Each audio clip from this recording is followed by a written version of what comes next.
Hello namaste welcome back to my YouTube channel వెసీ paradise. I am Gajavalli Sai Sahithi. ఈరోజు summer స్పెషల్గా ఇంట్లోనే 4 ఇంగ్రీడియంట్స్తో ఓరియో ఐస్ క్రీమ్ ఎలా చేసుకోవాలో చూపించబోతున్నాను. 1 of our సబ్స్క్రైబర్ విప్పింగ్ క్రీమ్తో ఓరియో ఐస్ క్రీమ్ ఎలా చేసుకోవాలో చూపించమని పర్సనల్గా రిక్వెస్ట్ చేశారు. వారి కోసమే ఈ వీడియో. మరి రెసిపీ ప్రాసెస్ చూసేద్దామా?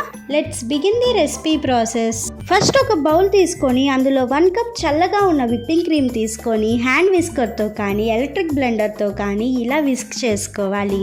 ఇన్ కేస్ మీరు హ్యాండ్ విస్కర్ యూస్ చేస్తున్నట్లు అయితే ఒక బౌల్ తీసుకొని అందులో ఐస్ క్యూబ్స్ యాడ్ చేసుకొని దానిపైన ఈ బౌల్ ఉంచి అప్పుడు విస్క్ చేసుకోండి. పర్ఫెక్ట్గా వస్తుంది. చూడండి, ఈ స్టేజ్కి వచ్చిన తర్వాత ఇందులో 1/2 కప్ కండెన్స్డ్ మిల్క్ వేసుకొని సాఫ్ట్ పీక్స్ వచ్చే అంతవరకు విస్క్ చేసుకోవాలి.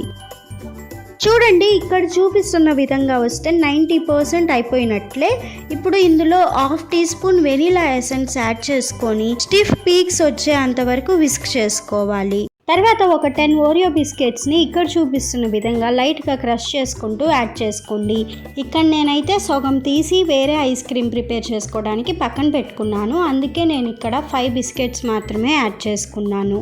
మొత్తం ఒక్కసారి బాగా కలుపుకున్న తర్వాత ఒక 8 కంటైనర్లోకి ట్రాన్స్ఫర్ చేసుకొని పైనుంచి ఇంకో బిస్కెట్ని క్రష్ చేసుకొని యాడ్ చేసుకొని 8 to 12 అవర్స్ డీప్ ఫ్రిడ్జ్లో వదిలేయాలి.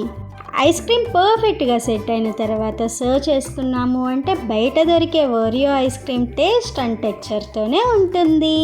ఇంకా మీకు ఏమైనా ఐస్ క్రీమ్ రెసిపీస్ కావాలంటే కమెంట్ చేయండి, ఖచ్చితంగా చేసి చూపిస్తాను. Stay tuned for more interesting recipes. Please do watch, like, share, comment and subscribe to my YouTube channel. Thank you for watching. Bye bye.